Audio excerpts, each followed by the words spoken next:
जय माता दी सभी भक्तों को। जैसा कि अभी हम कुछ दिनों से व्यस्त चल रहे थे, इसी कारण से हम नहीं आ पाए लाइव में। तो आज का जो वीडियो है, जो विषय है, वो है पति के मर जाने के बाद जो जीवन है किस प्रकार से कटता है। तो देखिए, जितनी भी स्त्रियां हैं, बहनें हैं, बेटियां हैं, पुरुष हैं, उन सभी के जीवन में जो माँ बाप होते हैं वो उनके सबसे बड़े गुरु होते हैं। जब तक माँ बाप होते हैं उनका जो जीवन है वो परिपूर्ण रूप से धन धान्य होता है। लेकिन जब उनका विवाह का समय आता है तब उनकी शादियाँ होती है, 7 फेरों के बंधन में जाते हैं, तब ऐसी स्त्रियां, बहनें, बेटियां जो भी हैं अगले घर में जाती है तो पति उनका गुरु रूप में स्थान ले लेता है। अब यहाँ ये कहना उचित नहीं है कि हर स्त्री के जीवन में इस प्रकार से कोई भयानक घटना घटे कि अचानक से उनके पति चल बसे या फिर कोई दुर्घटना से किसी प्रकार से कुछ हो जाए। जैसा कि पहले की वीडियो में बताया जा चुका है, जो स्त्रियां, बहनें, बेटियां अपने पवित्रता को धारण करते हुए 7 फेरों के बंधन में जाती है, उनका जीवन हमेशा सफल होता है। हर किसी के जीवन काल में क्यों, कब, कहाँ, कैसे, ये सारी घटना आती है और जाती है।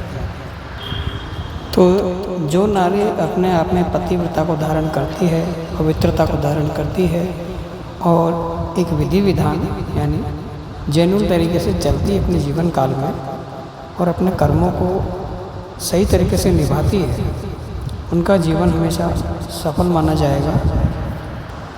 अब देखिए, आगे जब जीवन चलता है तो जो स्त्रियां होती हैं वो जो भी बातें होती हैं वो अपने पति से नहीं छुपाती हैं, वो सारी चीज़ों को उनसे शेयर करती है, उन्हें बताती है।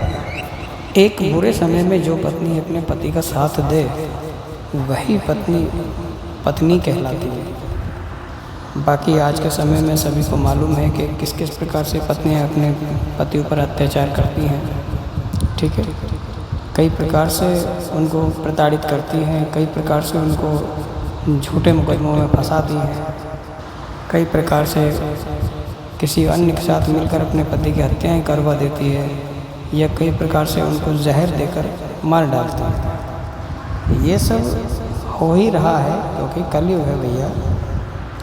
अब ऐसे कर्म कांड करने वाली जो औरतें हैं, स्त्रियां हैं, उनके जीवन काल में हमेशा दुखों का संचार उभरता ही रहेगा, यानी उनकी ज़िंदगी जीने का जो अवसर है वो ना के बराबर है। तो देखिए, ये ज़रूरी नहीं है कि सही रहते कर्म निभाते हुए जिनके पति इस दुनिया से चल बसते हैं तो उन्हें बहुत दुख होता है। वे औरतें हमेशा अपने पति पर गर्व महसूस करती है कि उन्होंने सत्य का साथ निभाते हुए अपने पति देव को इस संसार से विदा किया। और जैसे कि पहले बता चुके हैं कि जो स्त्री अपने पति के कंधों पर इस संसार से विदा होती है वो हमेशा सुहागन की श्रेणी में जाती है। तो देखिए, अक्सर यही होता है कि जीवन में जो सबसे आखिरी में आपके जीवन में आता है वही इस दुनिया से सबसे पहले आपसे जाता है ना। ये सब आपके कर्मों पर निर्धारित है। अगर सत्य कर्म पर चलते हुए आपने जिस प्रकार नीति नियम के अनुसार चले हैं जीवन काल में, तो सारी चीज़ें जेन्युइन तरीके से आपके साथ होंगी, आपको किसी भी तरह की कोई कष्ट बाधा महसूस नहीं होगी, वो अपना जीवन व्यतीत करेंगे।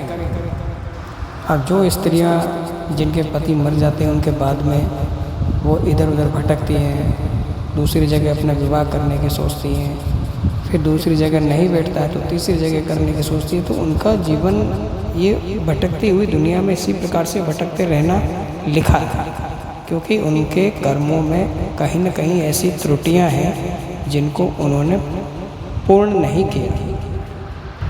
उन्होंने जेन्युइन तरीके से अपने पति का साथ नहीं दिया है। अपनी जिद और आकांक्षाओं के आधार पर आपने जो उनके साथ किया वही आपको जो ऊपर वाला है वो हाथों हाथ आपको दे रहा है। अब भटकते रहो अपने जीवन काल में, बैठे रहो जब तक कोई अगला आपको नहीं मिल जाए, तब तक अपने जीवन में आप सही तरीके से किसी भी प्रकार से अपने जीवन में भक्ति भाव को नहीं उतारोगे, आपका जीवन निरर्थक रहेगा और इसी प्रकार से आप भटकते रहोगे। अब देखिए, पति मर जाने के बाद में जो औरत होती है हमेशा उन्हें स्मरण करती है, याद भी करती है, लेकिन ये कुछ समय के लिए करती है। बाद में उनके जीवन में एक नया उजाला होता है, ठीक है, एक नया ऐसा प्रकाश आता है उनके जीवन में कि उन्हें कोई मिल जाए जो उनका आखिरी सांस तक साथ निभाने वाला हो। पर उसके लिए उन्हें जीवन में भक्ति भाव से सभी प्रकार की सेवाओं के कर्म करते हुए निभाना होता है। यानी अपना तन मन जीवन उसे अर्पण करना चाहिए जो आपके इष्ट हैं। उसी के माध्यम से आपको जीवन में जो भी मिलने वाला है वो आपको आखिरी सांस तक आपका साथ देगा। अब ये नहीं कहना कि आज हमने दूसरी जगह शादी किया है, वो ऐसी है, वो फलाना है, वो ठिकाना है, वो ये नहीं करता, वो नहीं करता। अरे जो जीवन में मिला है उसे सही तरीके से आप निभाना सीखिए। अगर गरीबी है, अमीरी है, ये जो भी है आपके साथ कंडीशन है, उसमें समाना सीखिए, समानता रखिए। अपने पति के हृदय की भावनाओं को समझने की कोशिश करें। अब कई ऐसी भी औरतें होती हैं जो अपने जीवन काल में यही चाहती हैं कि भैया पति ना हो, बस ये है कि कोई बोलने वाला ना हो। पति होंगे तो मेरे कार्य नहीं होंगे, मुझे घूमने का नहीं मिलेगा, मुझे नैन मटक का करने को नहीं मिलेगा, इधर उधर देखने को नहीं मिलेगा। तो ये इन चीज़ों से मुक्ति के लिए जो ऐसे कर्म कांड करती हैं पत्नियाँ, उनके जीवन में हमेशा दोष ही दोष रहते हैं। चाहे वो कितनी पाठ पूजा भक्ति कर ले तो उसे कोई नहीं निकाल सकता। घर में बैठी बैठी वो अपनी ज़िंदगी काट देगी, बूढ़ियाँ हो जाएंगी, लेकिन कहीं भी उनका स्थान नहीं मिलेगा। ये उनके जीवन की सबसे बड़ी विडंबना और असमानता है, क्योंकि जो अवसर सही समय पर समय ने दिया है, भगवान ने दिया है, उसे उन्होंने ठुकरा दिया। जो 7 फेरों की रस्में, रीति रिवाज, नियम है, जो बंधन है, उन सब को उन्होंने तोड़ दिया है, अपमानित किया है। इसीलिए पति के मर जाने के बाद उनका जीवन मायूसी की तरह बीतता है। हमेशा वो खोए रहते हैं, हमेशा वो भटकते रहते हैं, हमेशा तलाश में रहते हैं, लेकिन फिर भी उनके जीवन काल में सुख की अनुभूति नहीं होगी। और वो सुख की अनुभूति तो तभी होगी जब आप अपने जीवन काल में अपने लिए, अपनी मेहनत से, अपने ही इष्ट के प्रति आत्मसमर्पण नहीं कर देते।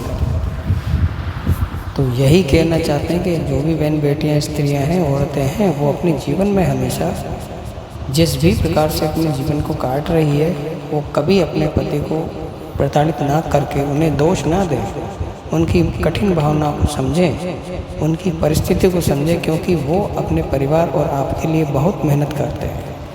चाहे वो कहीं भी जाए, मजदूरी करने जाए, बेलदारी करने जाए या कहीं भी जाए, पर आपके लिए समय तो देते ही हैं।